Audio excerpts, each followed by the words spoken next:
A handsome rich billionaire tech tycoon has invited two poor chicks to his secluded island. What could possibly go wrong? It's an unspecified length of time long party filled with drinks, substances, and memory loss. However, not everything is as it seems, and it's going to take some digging to get to the bottom of it in Blink Twice.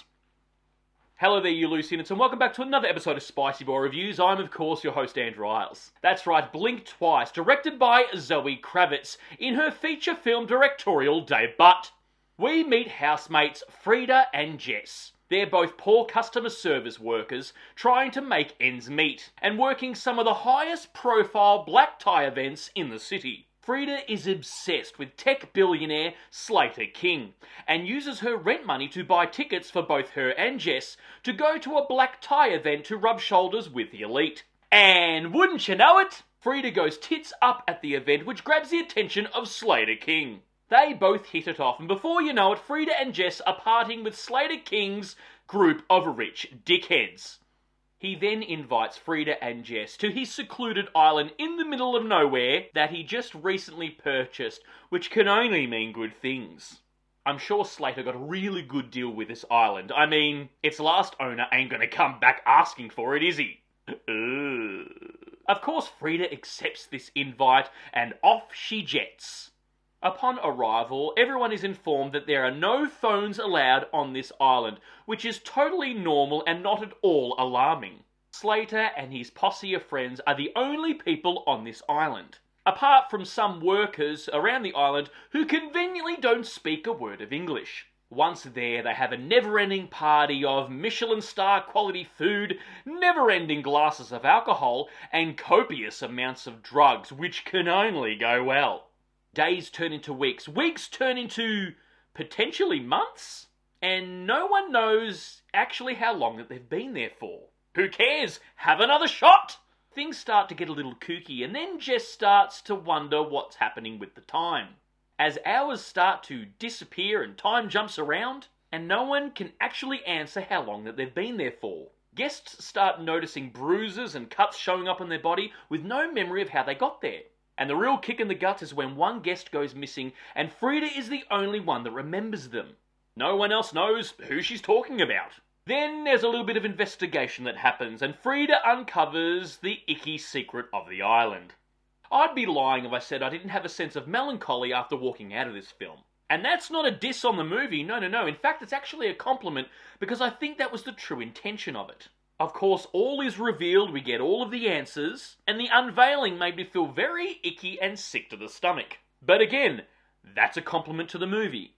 I don't want to spoil the ending for anyone, but I will say that the reveal can be somewhat triggering to some people.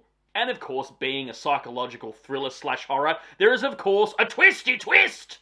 I didn't necessarily see the twist coming, not in its entirety anyway, as I was really invested in what was going on. Especially in the last 45 minutes when it becomes super tense and very unsettling.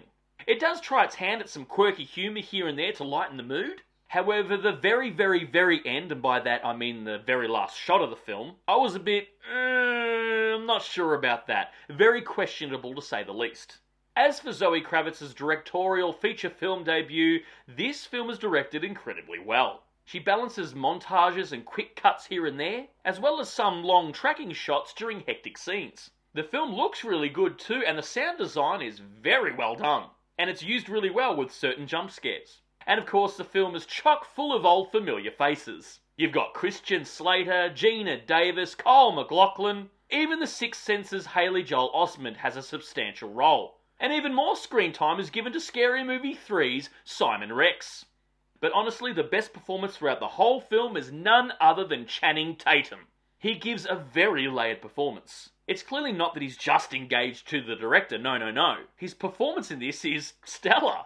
And if this film proves anything, it's the boy can act. As aforementioned, I don't want to spoil the ending for this film, but the next thing to come out of my mouth may potentially be a spoiler, so ye be warned. Spoiler alert! Sort of, maybe.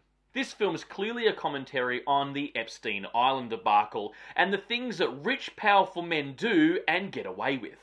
Zoe Kravitz is a Nepo baby. That's not a diss on her, but potentially kind of maybe gives her more of a voice in this situation. I mean, she spent a lot of her life around these rich, powerful people of influence, and I'm pretty sure she's heard and seen a lot of questionable behaviour.